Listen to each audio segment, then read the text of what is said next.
Hello, everyone. Thank you for being here today.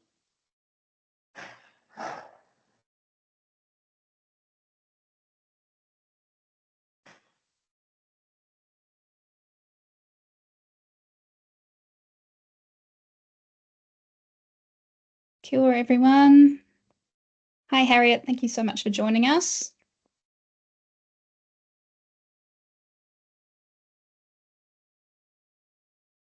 We have got 1 minute to midday. Oh no, it's just gone midday, but we'll just give another minute or two for those who are still joining.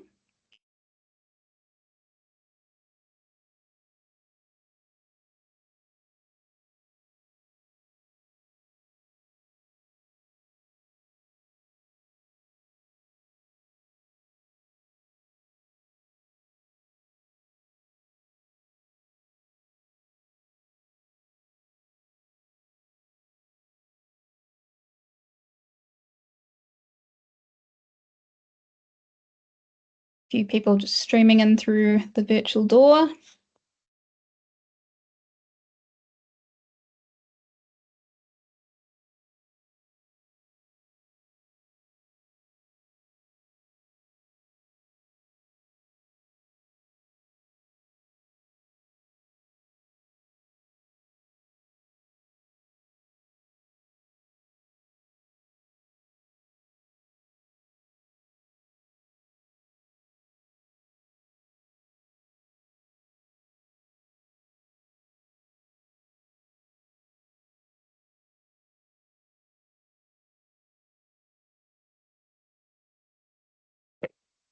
Great. Look, I know everyone's time is precious, so we will get this show on the road. Kia ora koutou. My name is Laura Gemmell. I am the Chief Executive at EcoChoice Aotearoa. Thank you very much for joining us today. This webinar will be recorded and made available to you afterwards, along with some other resources. Kia tia kina te whenua, te wai, te rangi, ki ora ai ngā tangata katoa, kia mo mahara ki te mori o te taio, kia whakouti ai ngā ina mea kiato, tihe mori ora. Right. The purpose of today's session is to walk you through updates we're making to all of our standards, all of our product and service standards, and provide you with some context for those changes. Our initial focus has been updating standards in the building category. And while there have been some product-specific updates, it's mostly been around what we call common core criteria, so requirements that remain the same regardless of the product or service. So for today's session, we'll be focusing on those changes, the changes to common core criteria only. If you want to discuss product-specific criteria, we can do that one-on-one. Just get in touch after this meeting and we can set up a time to do that. The changes to our common core criteria, they'll eventually be rolled out across all of our standards, which is why we've invited licensed partners from across industry today. Our head of standards, Dr. Andrea Edwards, will walk you through the exact changes a little bit later on and what that means for your reporting requirements. You've probably noticed that we've moved pretty quickly. The reason that we have moved at pace on this, particularly in the building category, has been to ensure continued alignment with the Green Building Council of Australia and New Zealand. They have moved to, I suppose, a new system where they award responsible product values or points to certifications. And essentially, we need to sort of submit standards for scoring, individual standards. And then GBCA considers scores and awards us points.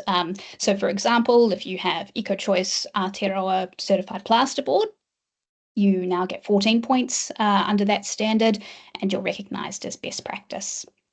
To ensure the scores for each of the product categories are as high as they possibly can be, and that your products are continued to be considered as best in class, and that you're considered or your business is considered to be sustainability leaders, we've needed to make some changes. And it hasn't been straightforward, but we're working again at pace and really closely with the Green Building Council. The RPV system, Responsible Product Value System, it was built for Australia, so as New Zealand's only Type 1 eco-label, we've been working to make sure that the framework is fit for purpose in New Zealand and takes into account existing New Zealand laws and provisions like the RMA and WorkSafe and things like that. It's also meant that we've expanded our remit somewhat. The eco-choice, sorry, a couple of latecomers. The eco and eco-choice represents the entire ecosystem, of which humans are a part of that. Our standards have always considered impacts to human health, and going forward, we're also considering things like modern slavery and social accountability. And this has been both, I guess, it's been a values-based, but also a pragmatic decision. We already look at the entire supply chain, ignoring, for example, instances of modern slavery. It's not just abhorrent, but it's a risk and reputation issue for our certification scheme and for your business. And we're in a really unique position to be able to gather that sort of business intelligence for you so you can improve your operations. I guess, secondly, if you, as New Zealand businesses mostly, want to compete with Australian businesses and other markets that have modern slavery legislation in place, for instance, you need to be looking at this stuff. And part of the value of eco-choice has always been that we get you ahead of regulation and we get you ahead of the curve. And Prasanna Nara, who is our engagement manager, I'm not sure if everyone's met her yet, you'll get the opportunity later on, which I'm very excited about, can talk to you a little bit more about how to leverage your certification and these changes. Lastly, as I've sort of already touched on, in order to get maximum green building points, we need to put this stuff in our standards. So that's what we've done. And we have GBCA's Responsible Product Lead, Harriet Smith, on the call today. She is going to give us a little bit of an overview of the responsible product value and the new framework. So thank you very much, Harriet, for joining us. There'll be a short period for a Q&A with Harriet, and then we'll move on. So again, this webinar is very much for everyone across industry, but we'll be touching on some of the, because the building product industry has been affected first, we're going to sort of spend a little bit of time on that before we speak more broadly. So Harriet, if you are still with us, I think we need to unmute you. Sorry about that. It wouldn't be a webinar without a slight technical hiccup.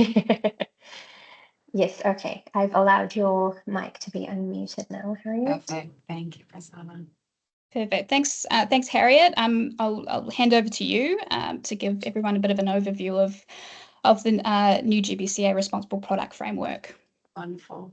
Lovely to meet you all. As Laura mentioned, my name is Harriet Smith and I'm the Responsible Products Programme Lead at the Green Building Council of Australia.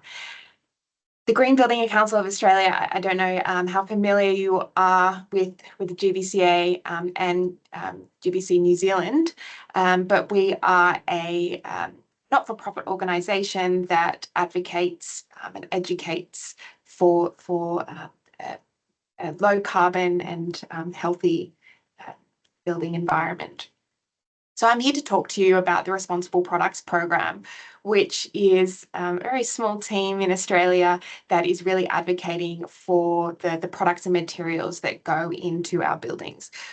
The GBCA acknowledged that it's not just about lowering the operational carbon and water and having healthy environments for occupants to be in, but the built environment really needs to consider the products and materials that go into our buildings.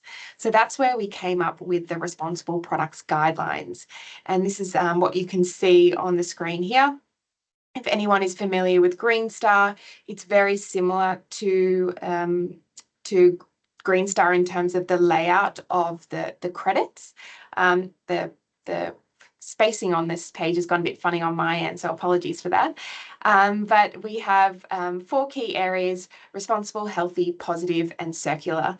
And this is to really ensure that we are working with industry to understand what makes a product and material a responsible one, and then making sure that we're working with eco labels and product certification initiatives like EcoChoice Aotearoa to make sure that they're incorporating best practice into their standards. So what we can see on the screen here are the guidelines themselves. And these are available online, so I can send through a link of those guidelines later for you all to have a look at. But the guidelines themselves are a really great opportunity for manufacturers to understand what is considered best practice in the market, and then really to understand the kinds of criteria that eco labels are assessed against. And I might just get you to move on to the next screen, Prasanna. So these are the types of criteria that we can start to see within the guidelines themselves. What we've got on the screen here is just the objectives of each of those criteria.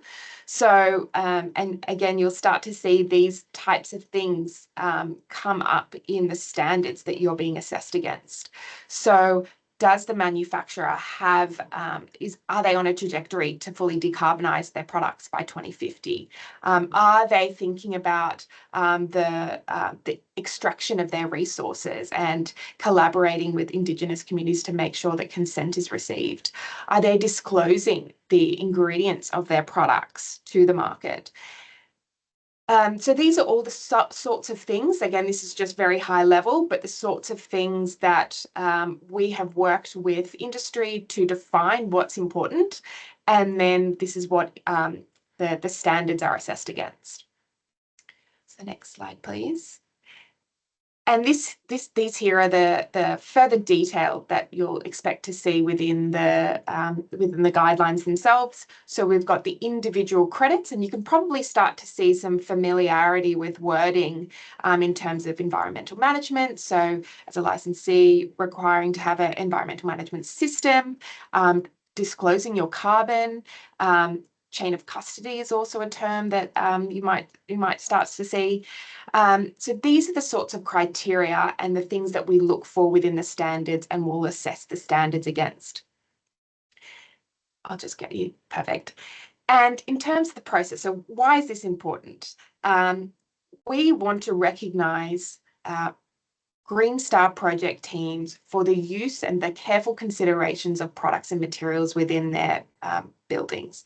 But in order to do that, we rely heavily on the product certification initiatives to make sure that the claims that product manufacturers are making are that there's no greenwashing involved. So that's why we rely so heavily on the EcoChoice Aotearoa and other eco labels to make sure that that due diligence is being done.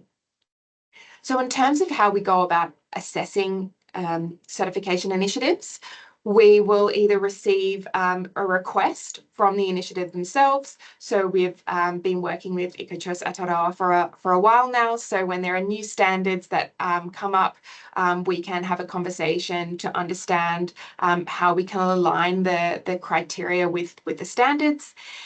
We may receive requests directly from product manufacturers or from even Green Star project teams directly who are wanting to receive certain products, receive recognition for certain products. Then the process that Laura was referring to earlier was this assessment process where all the initiatives are required to submit some governance requirements to make sure that that they're putting their, an example is they're putting their standards out for consultation for a certain amount of time, and that that is considered and publicly available. So we need to have evidence of that process. And then also the technical criteria, which is how the standards align with the responsible products guidelines. So that assessment is done by the Green Building Council of Australia, and then it's taken to the Responsible Products Advisory Group, which is a governance group that we have that is made up of industry professionals, and we raise it with the group and ensure that the score that has been provided is reflective of the standard itself. And then what happens is the initiative and the standard will receive what is called a responsible product value, and that value is simply the number of criteria that aligns between the standard that the certification initiative has written and the responsible products guidelines. So there will be things that might be within the guideline that are within the standard that go above and beyond the guidelines. So the responsible product value is simply a score that indicates the alignment between the two. In terms of where you can view all the standards that are recognised, we do have what's called a score checker, and this simply lists the initiatives, such as EcoChoice Aotearoa, and the name of the standard, and then the responsible product value that they have received. So I can send you a link to that as well. Now, how does it all work in Green Star? We have our Green Star Future Focus program, which recognises buildings, homes, performance of buildings, communities and fit outs. And it's really exciting that the Responsible Products program initially just started in the buildings tool, and communities tool just released recently. So we're starting to see or recognise project teams for using products in that tool. And then also in the fit outs tool in the near future, which is a space that we know that has a lot of churn and a lot of impact. Again, I've been referring to a couple of resources throughout this presentation. The responsible products guidelines themselves, which are online. Once you're recognised, so if we've got licensees on the call here today, we do have some marketing guidelines that licensees can use to say how they align with Green Star. So all the wording is you are recognised by EcoChoice Aotearoa and the specific standard, and that standard receives a specific score, and that can contribute towards Green Star project teams receiving a Green Star recognition. That initiative score checker as well that I referred to a little bit earlier, you will require a GBCA login to access that, but it's free of charge to create. And we are also working on a document for product manufacturers.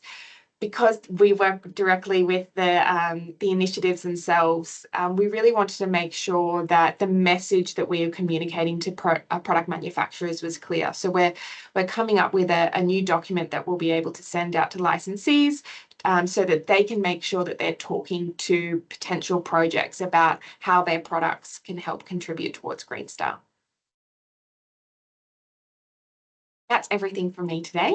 If you have any further questions, I believe we have some Q&A time. I've popped my email up on the screen there, so feel free to contact us directly as well. So much for your time. Thank you so much, Harriet. And just Andrea will be presenting next, and we can talk about our progress in terms of getting new scores uploaded to that score checker as well. But again, we're working as quickly as we can to get you the highest scores possible. Are there any questions for Harriet? I'm just checking the chat box, but you can also raise your hand.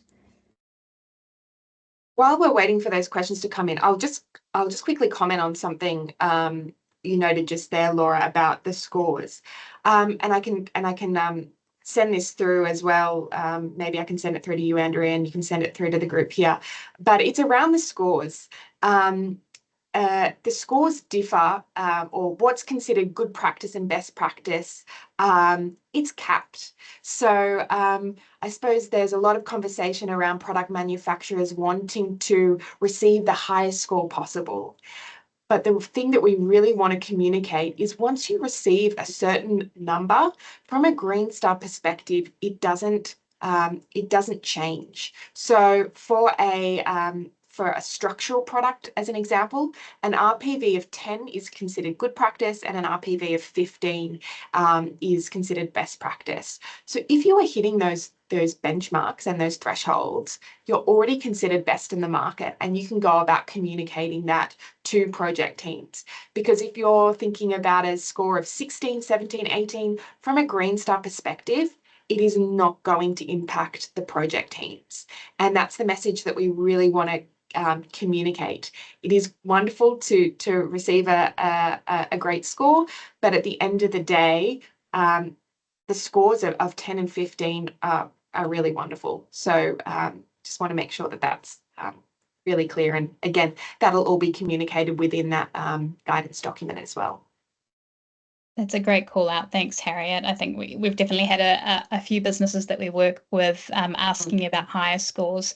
Yeah. So that that really covers that off. I'm a little bit shocked there aren't a bunch of questions. Everyone must have done their homework, or it was a great presentation. So you've answered everyone's questions in advance. Um, last chance, nothing. Okay, well, Harriet, I do know that you have another meeting to go to, so we really appreciate your time today. So thank you so much. And we'll make sure the resources that you mentioned, we'll send a wrap-up email with the recording of this webinar, but a list of those resources as well. So thank you very much for your time. Thanks so much. Later. Awesome. Bye. Great. All right. Well, now we will hand over to our Head of Standards, Dr. Andrea Edwards. If you haven't met Andrea, she has been with us, oh gosh, for a fair few months now, probably getting close to a year. And she has been incredible in terms of finding where we can get more points in our standards, but also where we can continue to make sure that we're best practice and that we're able to make an impact in terms of limiting environmental harm and those sorts of things. So I'm going to hand over to her now. Andrea is going to explain for those of you that maybe aren't quite as familiar with our process in terms of all of the work that goes into creating a new standard or revising a standard. She'll cover that off, and also these changes to Common Core criteria, which again I want to stress will be rolled out eventually across all standards regardless of industry. So over to you, Andrea. Okay, thank you so much, Laura. Good afternoon, everyone. As Laura said, she gave me such a wonderful introduction, so I'll just crack on right into it. My name is Andrea Edwards. I'm the Head of Standards for EcoChoice Aotearoa. And as Laura mentioned, I will be going over the changes to the core criteria for our standards. But before we begin, I would like to just walk you through briefly our roadmap or process for updating standards as well as creating standards. So typically when it comes to updating or reviewing a standard, we would do it every 3 to 5 years. For some of you who are saying, well, that can't possibly be true because I've received 30,000 different emails for the same standard over a year or 2 years period of time. The reason for that is there might be some extenuating circumstances, whether that's change in policy around a particular chemical, or in our case, whether we have to deal with outside initiatives like GBCA and making sure that our standards align with their criteria. So in general, we review our standards in 3 to 5 years. When we have a standard that needs to be updated, it goes into what we call our draft standard development stage, or stage 2, where I will consult with relevant experts, as well as our upcoming and new technical advisory panel, which I will discuss briefly towards the end of my talk. And we come together and we take a look at the current standard and look to see where we need to make updates or changes. So whether that is to the core requirements, as what we'll be discussing today, or if there needs to be technical changes. Once that's been established and a draft has been created, it'll be uploaded online or released for consultation for 60 days for public consultation. So for example, recently, I believe back in December, we rolled out a consultation period for the draft standards for EC07, which are our paints, EC25 building insulants, EC32 furniture fittings and floorings, and EC41 long steel. So for those of you who are in the audience who did send in their submissions, thank you so much. But you'll have 60 days to send in your submissions, whether they're within scope of what we're looking for in the standard, which is outlined in the standard, or if there are additional comments you may have. Once those 60 days are up, I will gather the submissions and then sit down with additional technical support if needed to go over the changes and make sure that they align with our current standards and the goals of the standard, what's feasible, what's marketably feasible, what's technologically feasible, and make sure it aligns within the finalized draft. Once that finalized draft is completed, then it is what is known as published online, where we put the new standard up, replacing the old standard. Next slide. So this is already covered by Harriet, but just to give you a bit of an overview of what happens once we have a standard that we need to send to GBCA. So those are building products, again, paint, steel, building insulants. The first step is to submit what is known as a self-assessment. So they give us a detailed sheet with all of the point values you could possibly get. It's approximately 58 points broken up through their 4 main criteria. I'll take a look at the standard and see where we can get the points and where I'll say negotiate with GBCA to see if they can recognize some of what you're already doing through the standard. As Laura highlighted, because it's an Australian group and we're dealing with New Zealand, there are some areas where there needs a bit of discussion to see where they connect and where they overlap. Once that is done, we've had that assessment, it goes to the GBCA advisory panel, who will then give the final sign off, have the final discussion. Then we receive the responsible point values that are then uploaded onto the initiative score checker. Next slide, please. So for this component of the top, I'll be going over the core criteria changes. As Laura has mentioned, core criteria changes are changes that are going to cover all standards, whether they are building products or not. As I mentioned, there were 4 draft standards set out in December, so paints, building insulants, furniture, fittings, and floorings, as well as long steel. There were additional changes made to those standards outside of this core criteria, but we're not covering that because it'll depend product by product. But I'll explain the process of how we communicate these changes to the relevant licensees towards the end. But just a quick overview, there were changes to the environment management systems criteria, the introduction of the modern slavery and social accountability criteria, an update to the hazard substances criteria, an update to the energy management criteria, and the update to the waste management criteria. Next slide, please. So I'll start off with the environmental management systems criteria. The main change that happened with this criteria was an adjustment to the language to fulfill a requirement within the GBCA standard. So your actual requirement has not changed. And that requirement being that you need a written statement of compliance, either from a CEO or otherwise authorized representative.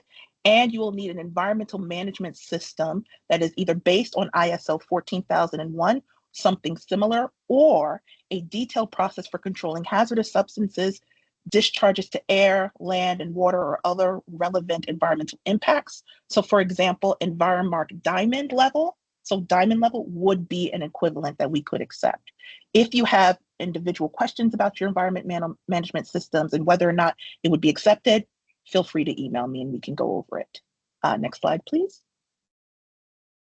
So the next criteria that's actually been added is the modern slavery and social accountability criteria.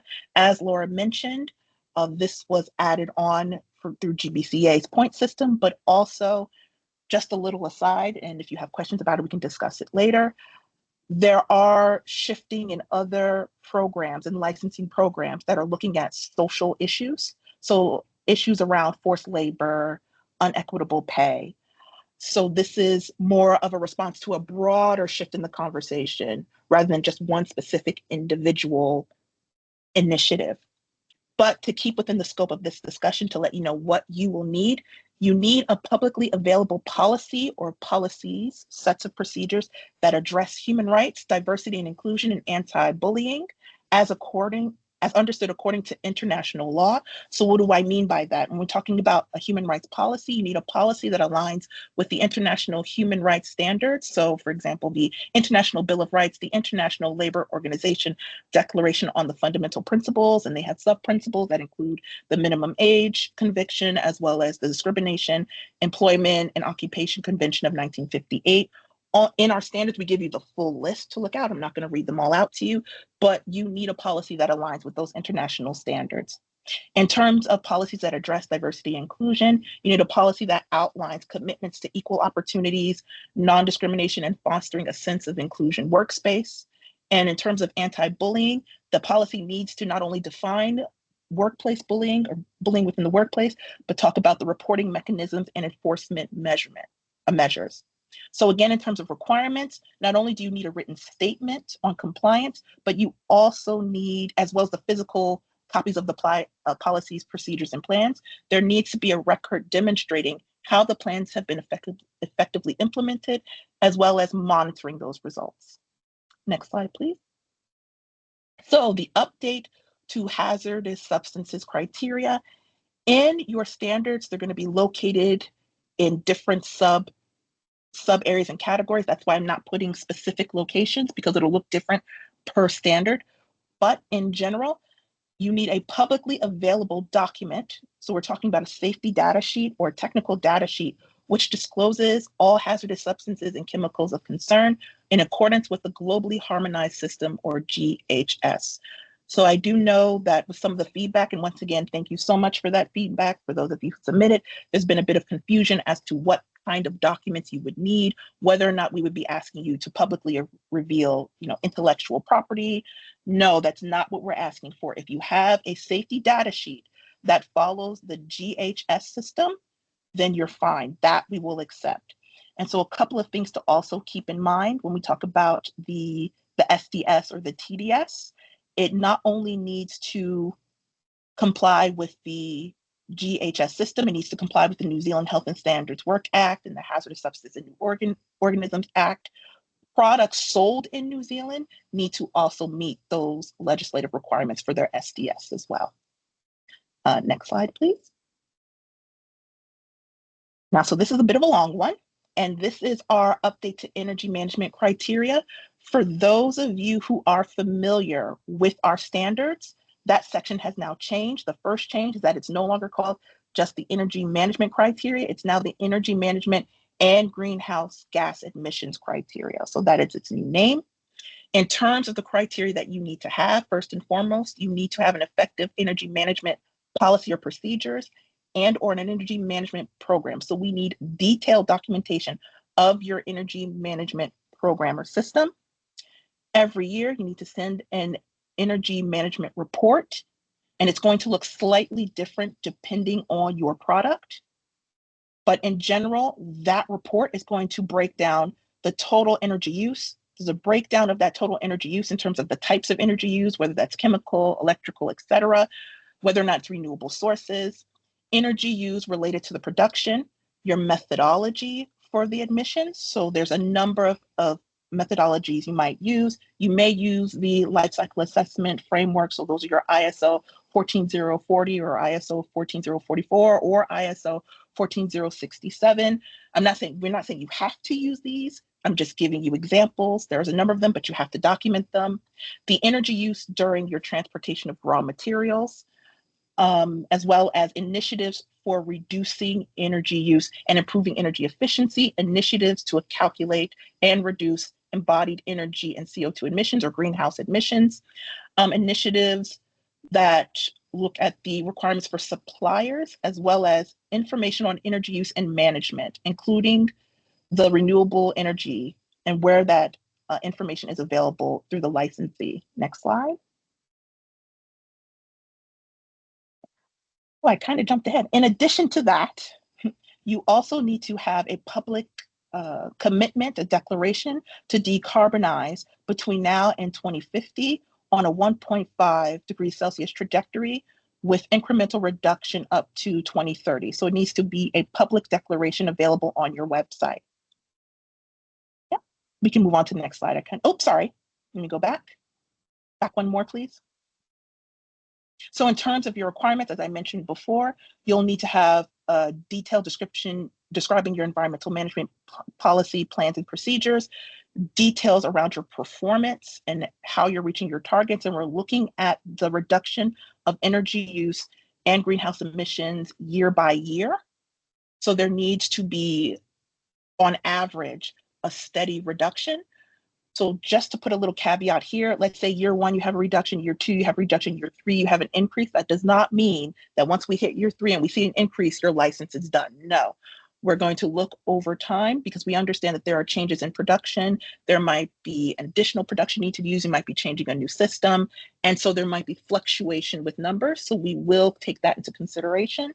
But then you need to put in your report why there might be an increase, say, in emissions that particular year, or an increase of particular energy usage. And then, of course, the public declaration for decarbonizing. Next slide, please. Now, this brings us to, with all the information that you'll need to gather around energy production and greenhouse gas emission, the question I'm sure will be, do we need an EPD to meet this requirement? I'm going to make this very clear. For this specific requirement, that is in the standards, no, you do not need an EPD. Okay, if you have an EPD and want to submit it, that's great. If you don't have one, for this requirement, you do not need an EPD. And the reason why I'm repeating that is because this is not an overarching answer to the question, do we need an EPD in general or not? It's just for this criteria, you don't need one. The alternative you have is to use the climate action tool that's available through the business.gov.nz website. It's a free tool that allows you to calculate transportation emissions, and it includes requirements for the inputs of weight of raw materials, as well as the estimated distance for freight. So all the information you need to include to get those emission numbers, you can put in on the website. Next slide, please.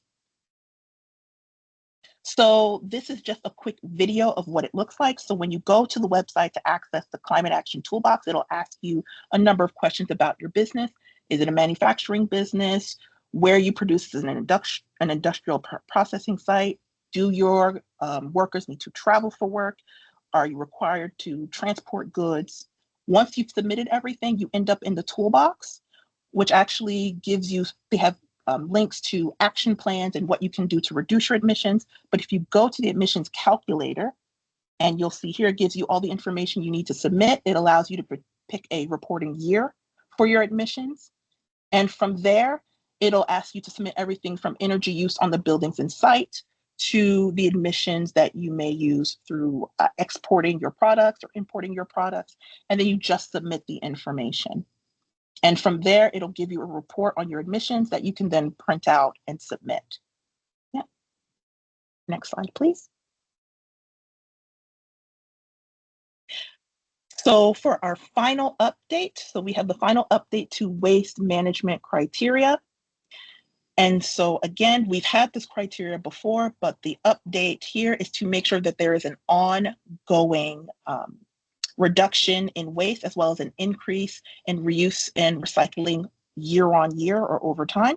And so what that may include in your report are looking at the quantities and types of waste that you've recovered for reuse, both internally and externally, quantities and types of waste that is recycled internally and externally, quantities and types of waste disposed off to a landfill, the types of waste that are burned, waste generation, but also initiatives around reducing waste and improving recyclability. Now, in terms of what you will need in that criteria, again, it is a detailed report on your waste management and generation plan, as well as details on your improvement objectives and if you've met those objectives. And if you haven't met the objectives for that time, why not? Okay, next slide, please. So we've gone over the changes. So what happens after the standards are finalized? So I know there's a bit of concern that, okay, you've put the standards up, they're brand new, but oh my goodness, I have an audit next month. That's okay, take a deep breath. When the standards are published online, you will have minimum 12 months from the date the finalized standard is published to make those adjustments and changes. So for example, if I put the standard up today, March 13th, you will have March 13th, 2026, or your next audit, whichever comes later. So minimum, you'll have the 12 months. In terms of communication of the changes to the standards by licensee partners, you will receive what we call a standards update memo or document outlining the changes to the respective standards. So for example, if you're under EC 32, you will receive a memo that'll state the exact changes that were made to EC 32. And in the case of EC 32, not just the core requirements, but the additional technical requirements that were made as well. Yeah. So next slide, please. Now, in terms of next steps, what I'm working on currently, EC 7, which are again our paints, EC 32, which is furniture, fittings, and flooring, EC 25, our building insulants, and EC 41, long steel, are currently under GBCA assessment. So actually, I had a meeting with them yesterday to go over some of the points. And so in terms of score finalization, we're looking for sometime in April or May. There's a couple more things I need to work out to make sure you all get as many points as possible. The next round for GBCA assessments will be in August of this year. I will also, during that time, I'll also continue to update the core criteria for all standards. So whether or not you're under GBCA, in terms of building materials or personal materials that wouldn't follow under GBCA, all the core requirements will be changed. Now, this last point, under the EcoChoice Aotearoa Technical Advisory Panel, we are currently establishing a panel of experts within the various product categories to assist with providing technical as well as business or marketing information regarding specific industries, which will then help me to develop these standards. So if you know of anyone that might be interested in joining the panel, if you might be interested in joining the panel, feel free to contact me or let me know, and I'll happily send over the information. Now, before I turn this over to Prasanna, I'd just like to let you know of the future direction.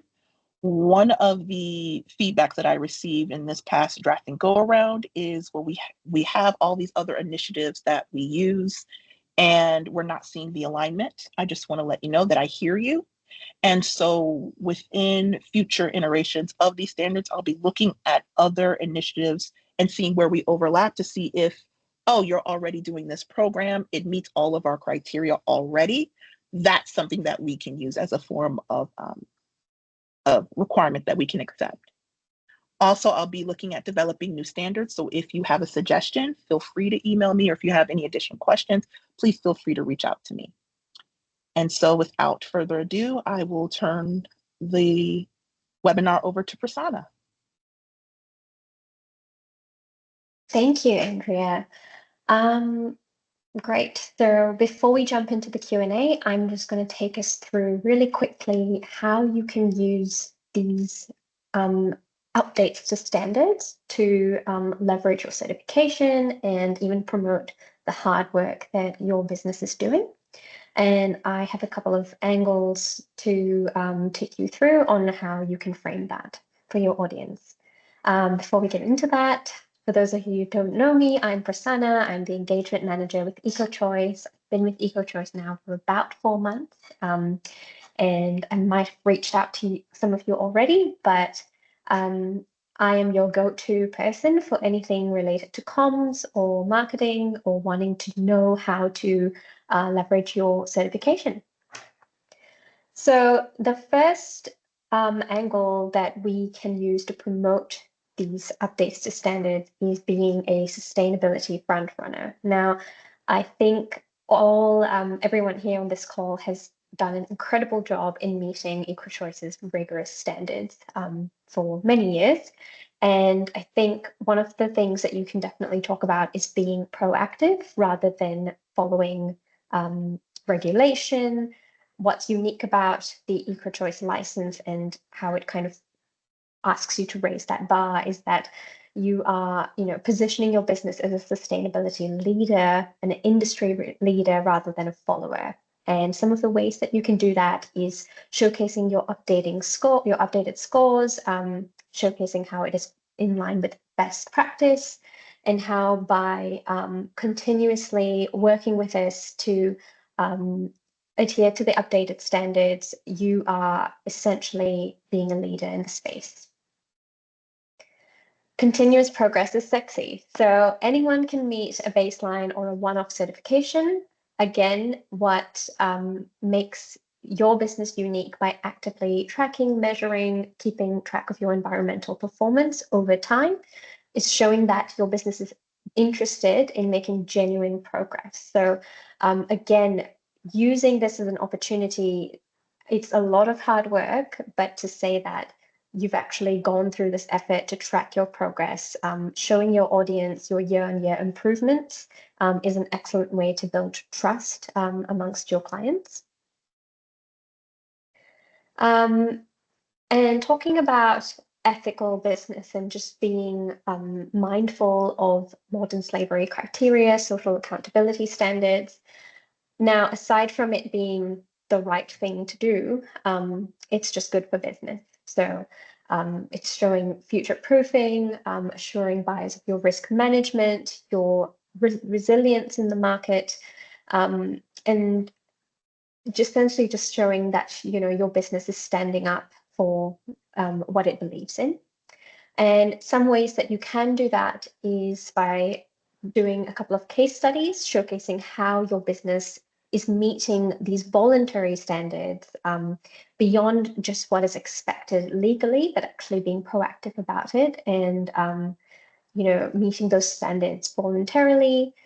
You could also consider including some of your supply chain stories, showcasing how your supply chain has been tracked, being more transparent about that traceability. Yeah. And so a couple of takeaways before I get into the Q&A section. Show, don't tell. So let the results do the talking. Use your case studies, use your EcoChoice certification. If there's any way that we can work together, please reach out to me. I'm always interested in sharing your stories of all the hard work you're doing. Using authentic storytelling, so acknowledging the improvements that you're making, the progress over time, even if that doesn't exactly mean you're meeting your targets, even if you've missed a couple of targets, knowing how to acknowledge that and not forgetting the small wins. We often get caught up with the kind of big showy announcements, but the small wins are just as important. So be sure to talk about that in your comms as well. So on our side, we've recently recreated our branding guide for our licensed partners, and that takes you through everything from how to promote the EcoChoice certification in your packaging, your signage, how to avoid greenwashing, what are some of the content pieces that we can work on together to really showcase that story. And we will be sending that to you after this call. So finally, just again, a reminder to please feel free to reach out to me and we can work together on how to share your story, be it on our case study page, which we are in the process of building, our newsletters and social media. We're quite active on there, so feel free to send us any special stories that you'd like to talk about. And we are also in the process of developing an audit light report. So this is sort of a summary of progress and the changes and all the achievements that you've made over this time. And we will be aiming to place that on all the brand's profile pages on our website so that clients and potential customers can look at your story and really understand the changes that you've made. All right, we can get into the Q&A session now. Thank you very much. So feel free to pop your hand up, or if you're really shy, you can use the chat box or the Q&A function. But this is really an opportunity for you to ask Andrea specifically around some of the changes to Common Core criteria. You might have a question around timelines and things like that. Now's your time. I mean, obviously she's accessible beyond this call as well. And if you've got a specific query around leveraging a certification, sales, marketing, Prasanna is here at your disposal, and I'm lurking in the background as well. Everyone is suspiciously quiet. Okay. Oh, we have a hand. Luke. Hey, Luke. Yeah, you can just unmute your mic when you're ready.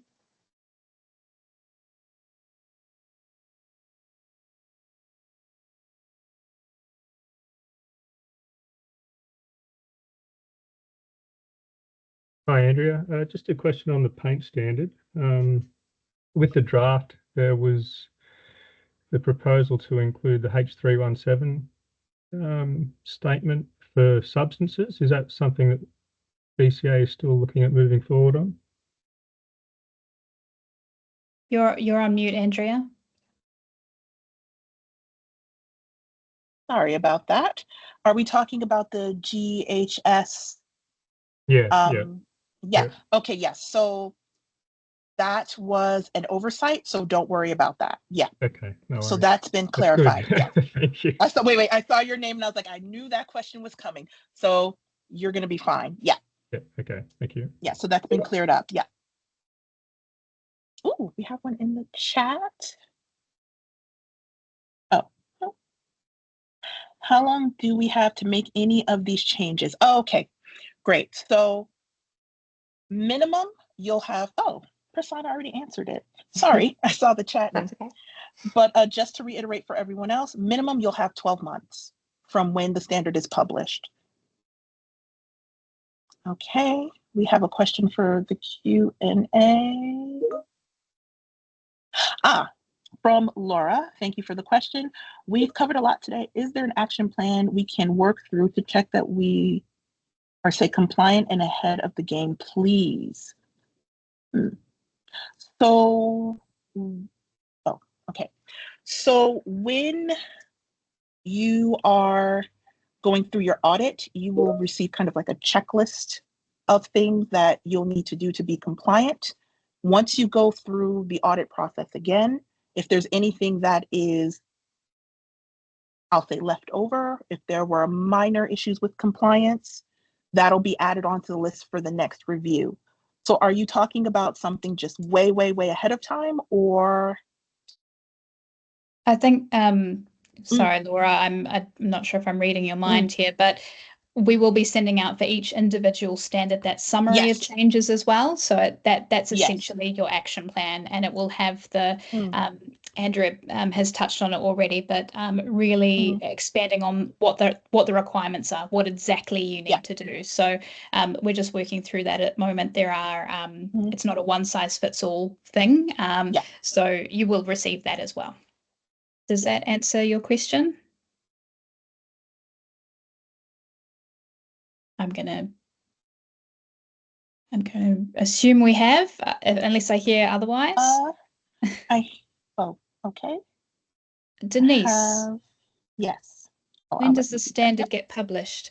It probably which standard are you referring to, Denise? We can give you a bit of a guide.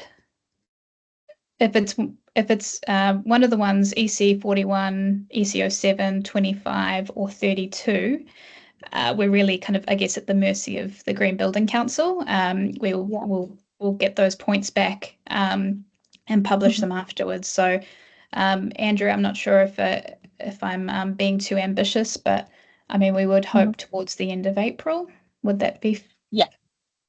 Yep. So towards the end of April is where we're shooting. As I mentioned earlier, there were a couple of things that needed to be addressed with our back and forth with GBCA, some clarification that they need in terms of wording. That's kind of the drawback when you're dealing with two different countries, two different interpretations. So we're clarifying that up. And once that's done, it'll be published online. And for the licensees under those standards, you will receive communication regarding that and the next steps that you'll need to do. But we are shooting for end of April.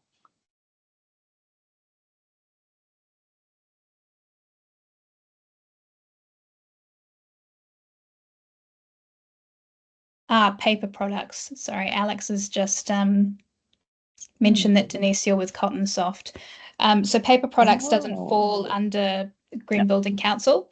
So the changes for you are probably a little way off yet. And once we get through the building products, we'll be sort of reviewing what other standards we need to get to and coming up with sort of a plan of attack, a triage type system, I guess. So we'll keep you informed as we do that. Yeah, but just to keep in mind, the criteria that I mentioned today, those are core criteria. So those are the criteria you'll have to look at no matter what.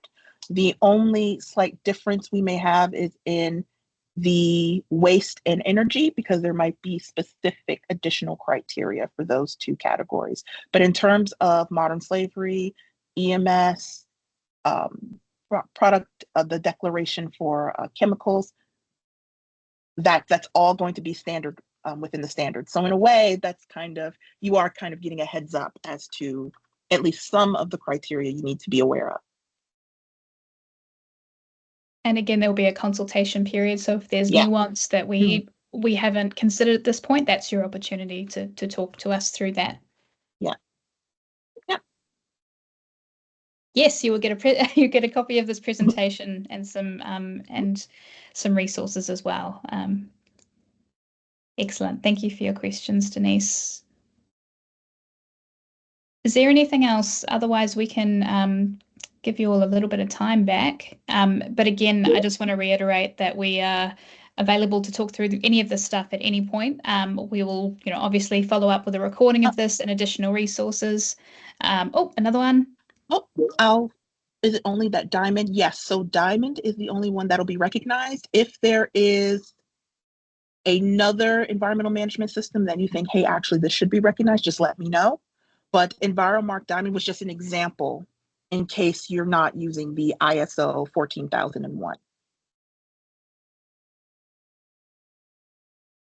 Andrew, I'm just wondering, do we want to do you want to maybe explain why we're only looking at Diamond and not some of those other levels potentially? If we have the gold, okay.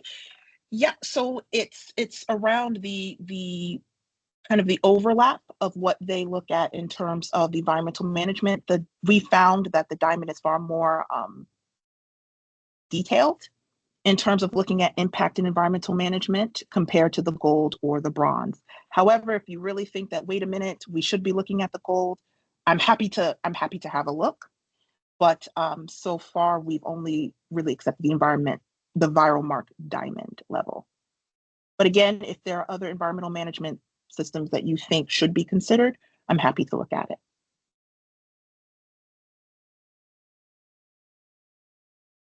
Excellent. I'd also just like to thank everyone while we've got you for your patience. We know that I guess I've been with EcoChoice for about 3 years now. I'll get to that in a second. And when I first started, we would maybe update standards once or twice a year. So it has been a bit like rapid fire the last couple of months rather.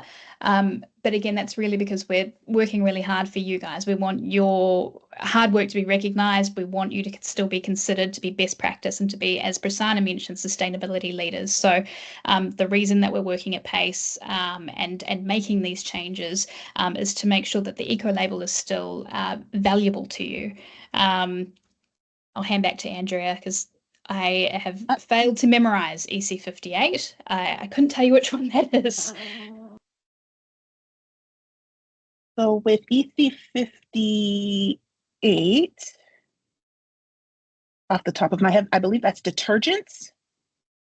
Yeah, EC58 is detergents. So yeah, so it's a core criteria. Sorry, Alex jumped on. Yep. So it's a core criteria. So when we say energy and waste, there'll probably be changes to energy and waste as well because it's a core criteria. So all standards will go through this change. It might look slightly different for EC19 and EC29. Yeah.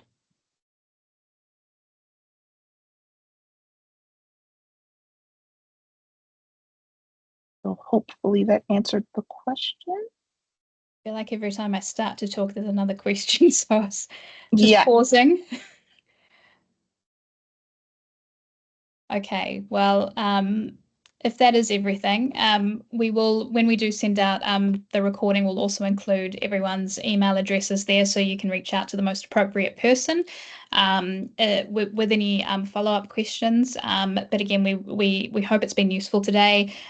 We will do more of these webinars and probably do some really standard-specific webinars as well. So if you really want to have a really good conversation, a robust conversation around paint, for instance, or cleaning products, we can absolutely do that as well. So we really welcome your feedback. It's the only way we know if what we're doing is useful and if you feel we're hitting the mark with these standards and the criteria. So thank you again for your time today, and thank you to Prasanna and Andrea for your expertise. And Harriet is long gone off the call, but we appreciate her making the time from GBCA to be with us as well. So thank you so much. Enjoy the rest of your afternoons.